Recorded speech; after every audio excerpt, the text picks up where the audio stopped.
Yeah, Troy, Joe Rutter with the Pittsburgh Trib. What's this mean to you, having so many other Steelers representation there this weekend among both classes, and do you expect to see a lot of fans there as well? It means everything to me. More significantly for me, I think in particular because it what helps define my career. I've been surrounded by a lot of Hall of Fame people in my life. Obviously, being drafted by a Hall of Fame coach, having played with already 2 Hall of Fame football players, and having them as teammates. One of them being my locker partner. So to me, it's a indication really of my career, as well as that I've been surrounded by, throughout all periods of my life, Hall of Fame people, and I've been very grateful for that. Thank you, Joe. Brooke Pryor. Hey, Troy, Brooke Pryor with ESPN. You just mentioned being drafted by a Hall of Fame coach.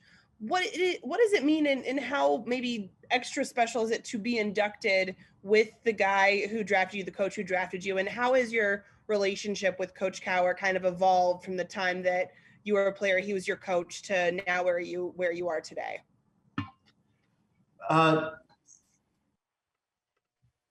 So I think naturally relationships evolve, in particular, especially being drafted as a 21-year-old.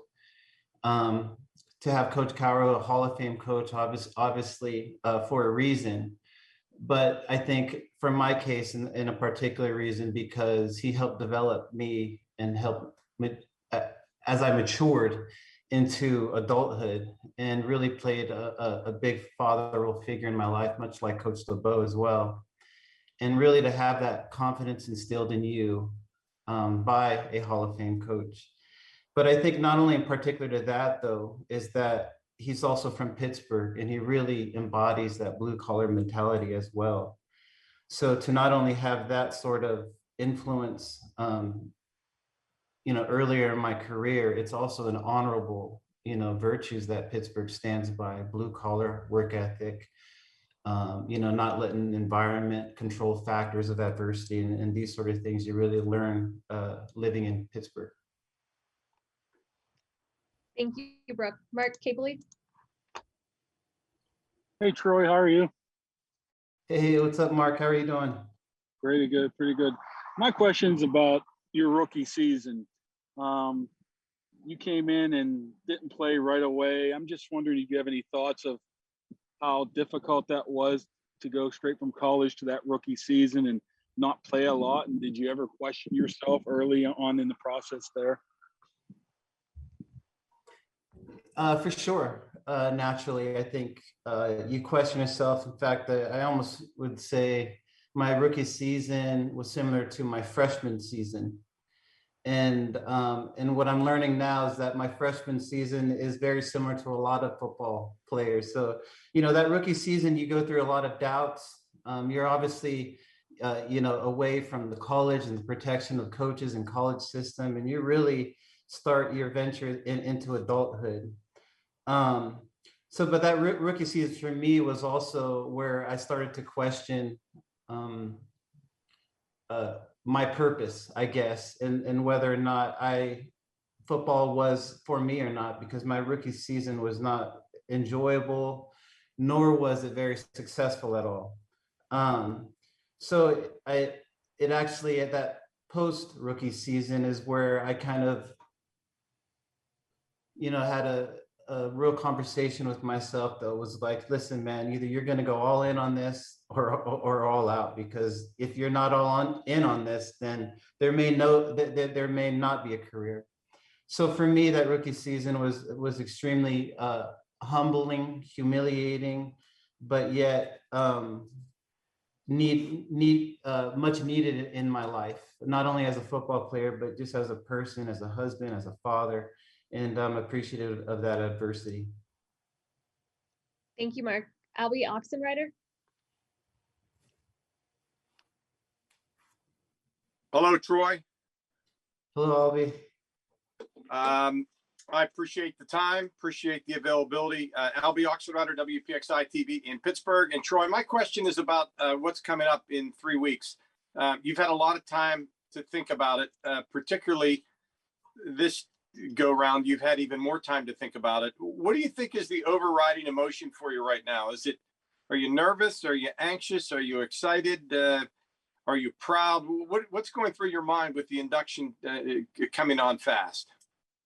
Definitely nervous. Definitely anxious, but very, very excited. I think obviously those emotions are all very closely tied together.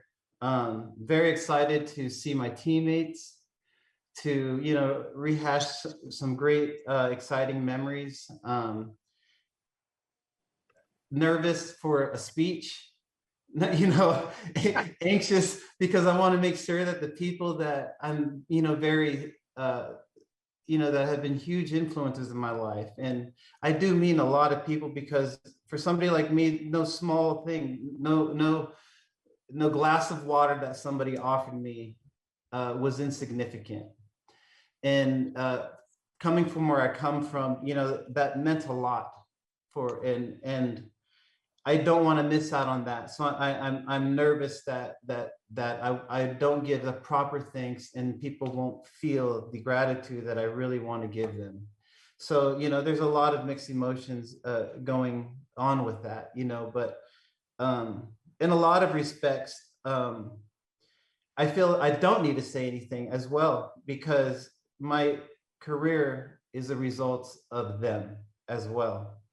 And had they not had those influences, had they not had given me these meals, these beds, you know, the bed to sleep, the advice, the knowledge, the wisdom, you know, I absolutely wouldn't have been, you know, selected such a prestigious honor. So I'm definitely have a lot of mixed emotions going into that week. Thank you. Brian Diardo. It's Brian Diardo, CBS Sports. Troy, congratulations. I kind of also wanted to go back to earlier in your career. 2004 was kind of a breakout year for you and the team. I think you had a pick six against your old college teammate Carson Palmer that kind of springboarded things for you. Can you talk about the excitement of that season when everything kind of came together for you and your teammates? And I mean, that team won 15-1. So where would you maybe put that team with the 05 team and the 08 team, teams that did win championships? Okay, so that 2004 year in particular regarding our team was a significant year. It was our 15-1 year. I think we had broken the AFC record, or the AFC record for most consecutive wins or something like that in a season.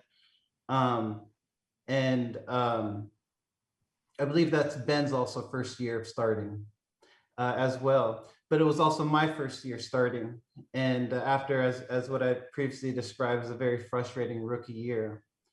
To me personally, that first year of me starting was significant for two people in particular.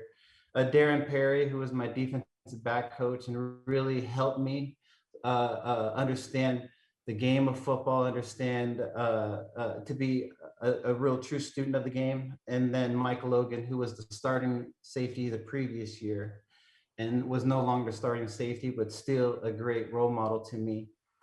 So for me personally, those two people really meant a lot throughout that year, really actually carried me throughout that, aside from Chris Hope being another safety, the starting safety opposite of me on that team as well. But that 2004 year was really significant, because to me, I think it legitimized the fact that we can play with the big boys.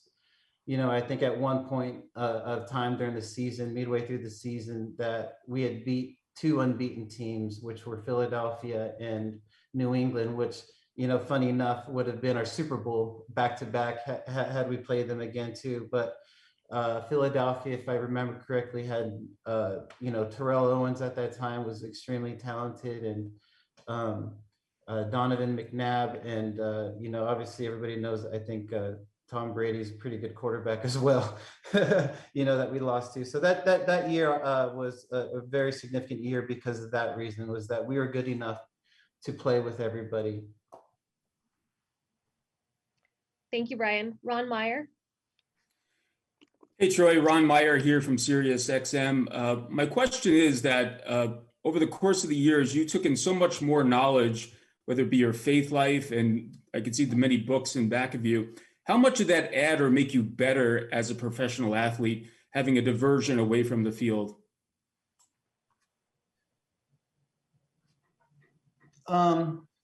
So, I don't know if necessarily knowledge accrued outside of football is a diversion away from the field, as much as, to me, it's just accruing knowledge as a part of life, and maybe football being a part of that as well.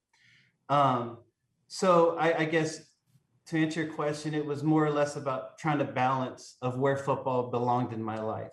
I guess I realized at a very young age that football wasn't going to be a part of my life, my whole life, be my whole life, my entire life. So I really wanted to balance that. Faith is something that was very important to me at a very young age. And that, without a doubt, is what balanced that for me. Thank you. Mel? Hi, Troy. Mel with the 216 Sports Network. First off, it's an honor. I have a serious question. My wife is Samoan, and my children, my nephews, as you can see, are Samoan as well. So what advice would you give them or any other young child about, being where you want to be and succeeding as far as, being a player and, whatever sport you choose?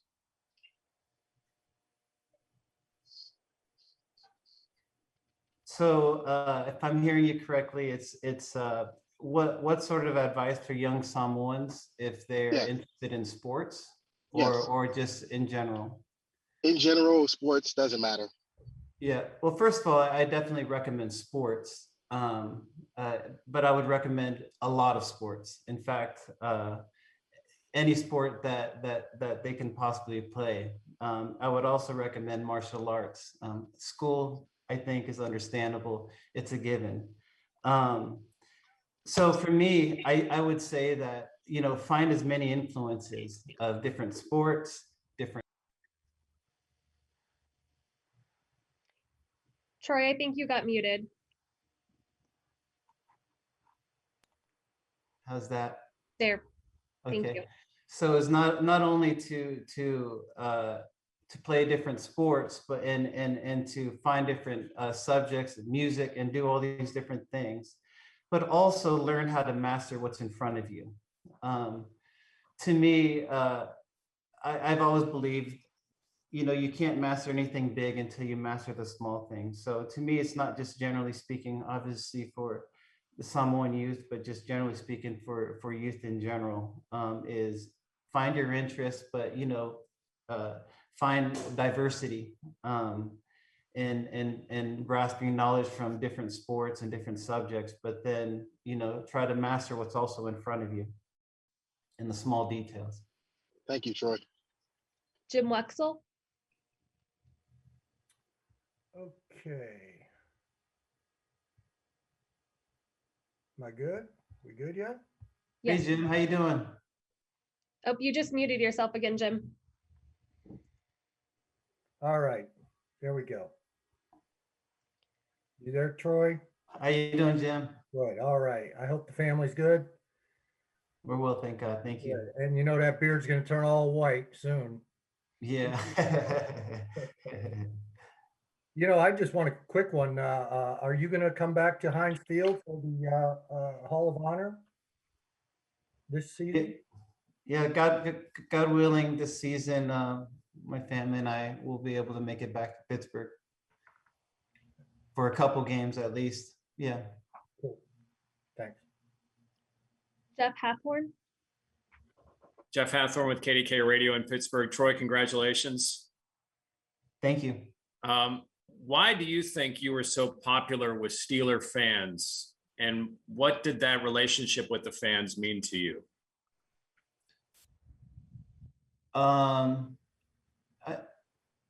I'm not sure about the popularity, of why certain I can tell you why I'm a fan of certain athletes, but in terms of what Pittsburgh means to me, I'm sorry, was that the second part of your question? Correct. Yes. What the Pittsburgh fans meant to you. So it's tough to separate Pittsburgh fans from the city of Pittsburgh. I think anybody that grows up in Pittsburgh understands that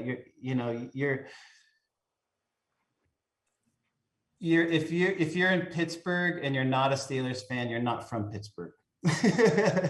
You're just kind of like a passerby. So it's kind of hard to separate the two.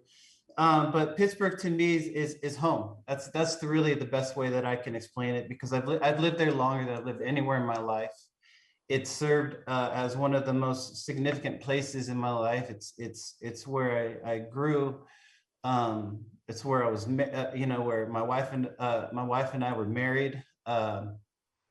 It's where I learned about spirituality. It's where I became Greek Orthodox as well. So there's so much about Pittsburgh. It's home. It's really the only way that I can explain it to me. So I don't feel so much of a connection as much as a sports town hero or any of these sort of things, as much as I'm just another member of a community there. Thank you, Jeff. Brian Batko. Yeah, Troy, this is Brian Batko from the Pittsburgh Post-Gazette here.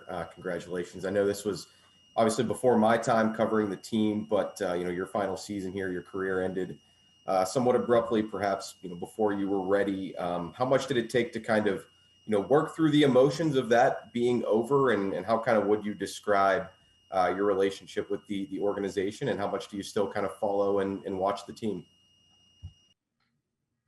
So in particular, in regards to how my career ended, it ended at the most perfect time. I'm so grateful that I'm here today. With the faculties that I have, with the health that I have, with my family, and being able to experience the memories that I've had I not continued to play. So I'm definitely grateful for the time that my career ended. In terms of the relationship since, I've had a great relationship. To be honest, I went out to dinner several times with Mr. Rooney whenever they come out to LA and Mrs. Rooney. So I'm still close with the family and many of the owners. I don't make it out to Pittsburgh much because my kids are deeply involved in sports. And so my relationship with the organization has been great. In terms of how much I follow the organization, that I haven't done a very good job of. And that's where I actually rely heavily upon teammates like Ike and Ryan, who are still really tied to the game, and say, hey, is this guy as good as they say he is? It's like, oh yeah, he's legit. So I stay pretty loosely tied like that, and our group chats are pretty interesting as well. So that's kind of been my, I guess, to summarize the relationship of my career with football since retirement, a life with football since retirement. Thank you, Brian. We have time for a few more questions. Mike Moore. Hey, Troy, how you doing, man? Congratulations on everything. Hey, thank you. Man, I got a question about it's one particular game, man. It's kind of amazing me to even to be able to ask you this question and you possibly know what's going on in your mind. It was 2013, and you guys were you were playing the Titans, right? I believe you guys were up 19-3. They were within inches of scoring. Now you physically jumped before the ball was snapped, but did not come in contact with any of the linemen. Jumped over all of them, and then as the ball was being snapped, almost simultaneously, Superman tackled Kerry Collins. So in my mind, I'm like, man, did he even know the snap count? Or what was going through your mind that made you jump at that particular time in order to make that play?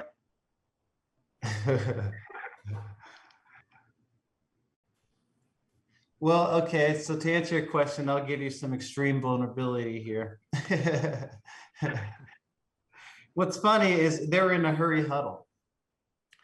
and we had called a cover two, which was a cover two, you know, on like the 2-yard line, was pretty much just man to man with the corners. I'm not going to be deep half over the corner. So then I also thought to myself that had I did jump off sides, you know, what's first and, you know, goal from the 2 versus first and goal from the 1, it's not going to be that much different as well. So I kind of, I guess, took a calculated risk there. And thank God it ended up working out well. Yeah, I can't say that it was a play that wasn't out of pure instinct, but there was some calculation for sure put into that. Nice, man. Troy, you're a GOAT, man. That's not normal man stuff, man. I appreciate you asking the question. Thank you. Nick Farbaugh. Hey, Troy. Hope you're doing well today. How you doing, Nick? I'm doing great. So, you know, after Bill Cowher retired after the 2006 season, you obviously had another really young coach in Mike Tomlin come in. How did he really affect you as you were really an NFL player at that point? By the time he came on, how did he affect you in that second half of your career and really help you grow? What did you learn from the coach Mike Tomlin? So to me, the reason why Coach Tomlin was significant to me in particular, or in terms of the team, because I think there are almost two different things, to be honest, and it's interesting.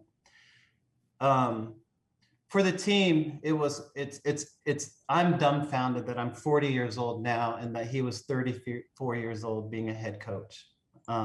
What an amazing responsibility for him to be able, and the confidence to be able to undertake such a task.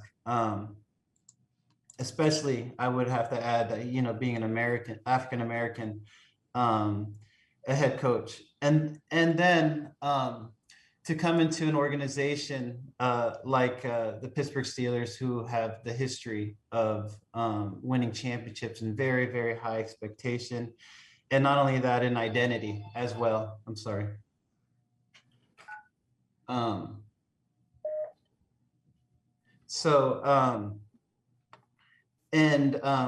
To me, I thought it was really great to see how he was able to really enforce his way. Even though I meant there were several players that were older than him, but definitely players that had already figured out a way to have success. And for him to mold that into his own identity, you know, not having the experience of being a head coach, to me was very special and significant. Personally, for me and him to interact, is he allowed me to be me. You know, it's funny he would always joke around. It's like, man, you football players from Southern California, I always have something different about you guys. It's always something going on about you Trojans. But for Coach Tomlin, it was very special for him because in a lot of ways he was the same, another father figure to me, but he allowed me to be me. And that was very special to me. He allowed me to miss certain things because I wanted to go to church, because, you know, Easter, like he let me really value the things that I valued outside of football. And to me, that was what makes him very special. So in both ways, to me, he was and is a future Hall of Fame coach. Thanks, Troy. Congrats. Thank you. We have one last question from Elise Robinson. Hi, Troy. Congratulations. I am Elise from Sports and Culture. So my question, real quick, just of your 12 seasons, which one was your best and your favorite, and why? Oh, wow. You know, I would have to say the first season, as humiliating as it was, I would have to say, had I not gone through the process of that sort of molding, you know, of really kind of being put through the furnace of adversity and doubt, and really attacking that in a way that was to me, calculated, methodical, and not in an emotional way, you know, that was like, yeah, I'm done with this game, or you know, or these sort of things. It was just like, man, I gotta go about doing this the right way, and that paying off, because, you know, that paid off. It actually set motion for the rest of my career to say, man, this is a template for me to work off of. You know, this chicken breast, broccoli, and olive oil, you know what I mean, diet. Maybe I can get, you know, add some other things into there. But to me, that's what really set the template for how I started to view seasons beyond that.